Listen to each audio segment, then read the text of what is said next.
Hello, I am Jaden, and I will be teaching you and explaining several different vulture culture methods. What is vulture culture exactly? Vulture culture is an umbrella term to describe several different preservation techniques. This includes normal taxidermy. You have mummification. You have articulation. You have dephonization. You have wet specimens. There's all kinds of different things you could do that would preserve a natural organism. You can do this for animals. You could do this. There's other methods that you could do to preserving plants. You could preserve organs. You name it. It's anything that can be salvageable from organic material.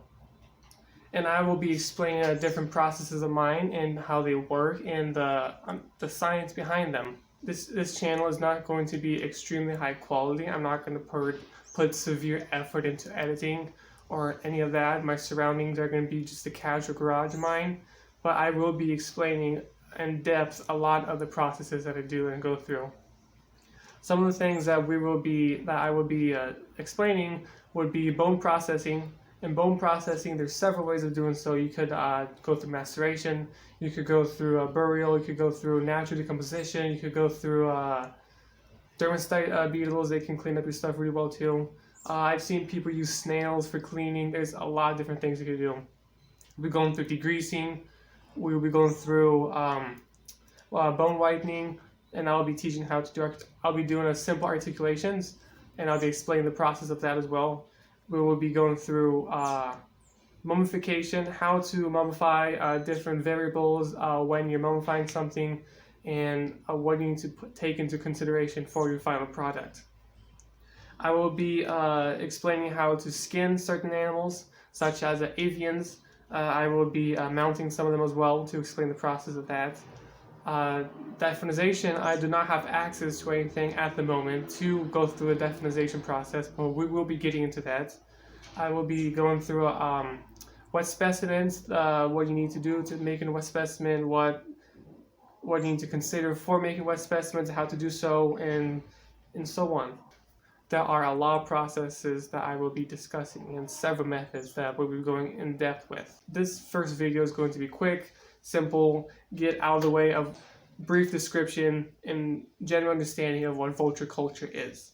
Again, vulture culture is an umbrella term to describe several methods or techniques used to preserve an organism, a living organism, or what was a living organism. It could be from roadkill, could be from breeders, it could be from hunting, you name it. A common misconception is that vultures, which is a person that is a vulture culture, a common misconception is that vultures do not hunt. That is not entirely true. As I mentioned, it's a big umbrella term. You will have vultures that do hunt, that support hunting, and you will have vultures that are against hunting.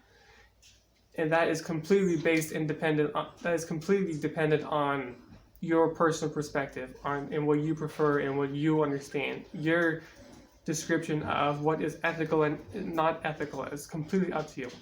So that sums up everything I wanted to mention in this first video, just a general understanding and description of what vulture culture is. And that is what I will be explaining, the whole process, different methods, techniques, all of that junk. I hope you guys get to learn something from the videos that I put, because that is everything that I am hoping to do, a lot of these processes have been gone through trial of error. So I've tried something, I've noted it worked or noted it hasn't worked. I have a journal, I write it down.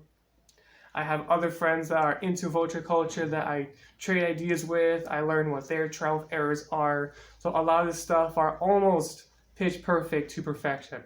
There is still always room for improvement, but at the moment it is the best it has gotten, or it can get at the moment. If you wish to change anything, that is completely up to you. Don't be afraid to try new things. Don't be afraid to experiment. Just have fun when you're doing something like this, and make sure you work on something, or you try and experiment on something that you can afford to find again.